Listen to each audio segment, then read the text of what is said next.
오늘 우리에게 주시는 하나님의 말씀은 창세기 32장 24절에서 28절까지 말씀입니다. 24절 야곱은 홀로 남았더니 어떤 사람이 날이 새도록 야곱과 씨름하다가 자기가 야곱을 이기지 못함을 보고 그가 야곱의 허벅지 관절을 치매 야곱의 허벅지 관절이 그 사람과 씨름할 때에 어긋났더라. 그가 이르되 날이 세려하니 나로 가게 하라. 야곱이 이르되 당신이 내게 축복하지 아니하면 가게 하지 아니하겠나이다. 그 사람이 그에게 이르되 네 이름이 무엇이냐? 그가 이르되 야곱이니이다.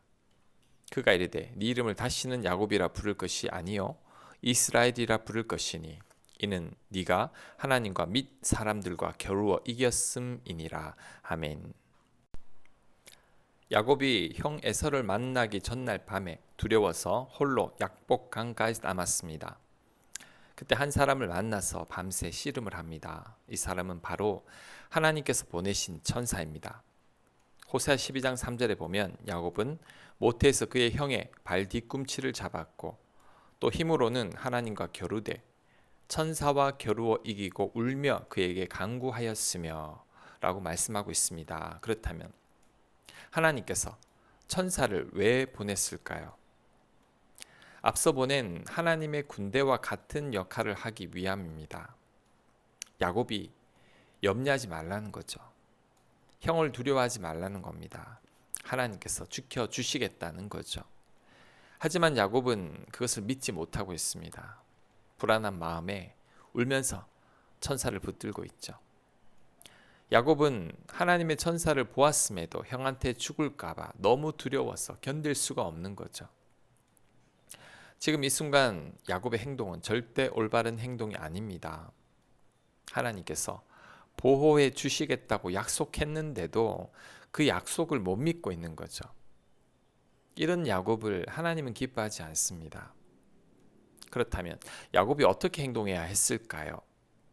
지금 야곱은 약복 강가에 혼자 남을 필요가 없습니다.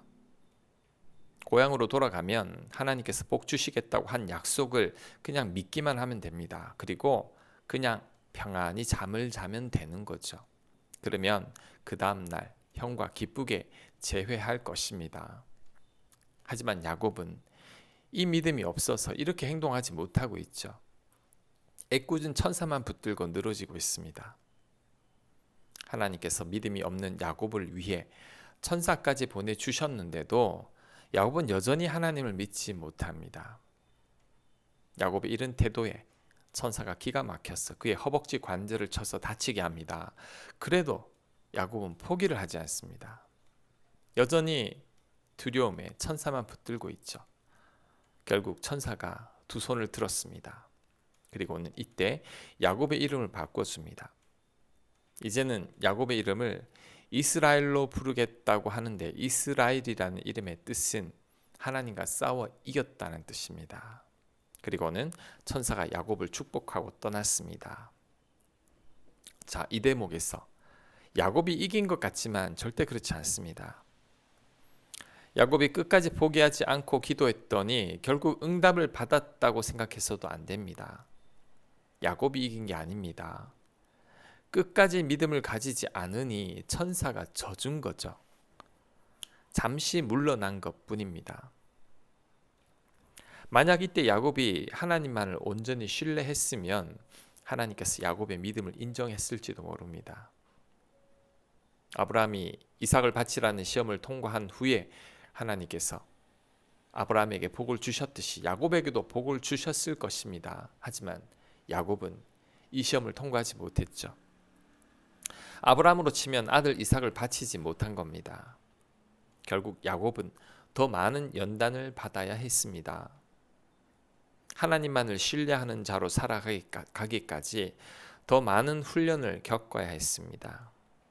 결국 야곱은 사랑하는 아내 라헬이 죽고 사랑하는 아들 요셉이 죽은 줄로 알고 후에는 사랑하는 막내 베냐민까지 빼앗길 위기를 맞이합니다. 이때 결국 야곱은 하나님께 굴복하게 됩니다. 하나님께 전적으로 맡기는 야곱이 되었습니다. 야곱이 거의 130년 만에 아브라함이 통과한 믿음의 시험을 통과하게 된 거죠. 이런 야곱을 보면서 우리는 깨달아야 합니다. 믿음으로 살지 않으면 결국 우리만 고생입니다. 우리가 끝까지 믿음으로 살지 않을 때 하나님께서 잠시 져주실 때도 있겠지만 그렇다고 우리를 포기하신 게 아닙니다. 하나님께서 잠시 물러나셨다가 다시 우리를 믿음의 사람으로 만드실 겁니다. 결국 우리들도 야곱처럼 믿음의 사람으로 만드실 겁니다. 100년이 걸려도 하나님은 결국 우리를 믿음의 사람으로 만드실 겁니다. 그것이 바로 우리를 향한 하나님의 계획이죠. 그러니 우리는 빨리 깨달아야 합니다. 더 이상 야곱처럼 고집 피우면 안 됩니다. 이제는 믿음으로 살겠다고 결단을 해야 합니다. 하나님만을 신뢰하겠다고 결심을 해야 합니다. 그럴 때 야곱이 걸은 길을 걷지 않게 될 겁니다. 야곱처럼 험악한 세월을 보내지도 않을 겁니다. 아브라함처럼 하나님께서 인정하시는 믿음의 사람이 될 것입니다. 그렇게 되는 우리 모두가 되어야 하겠습니다. 아멘.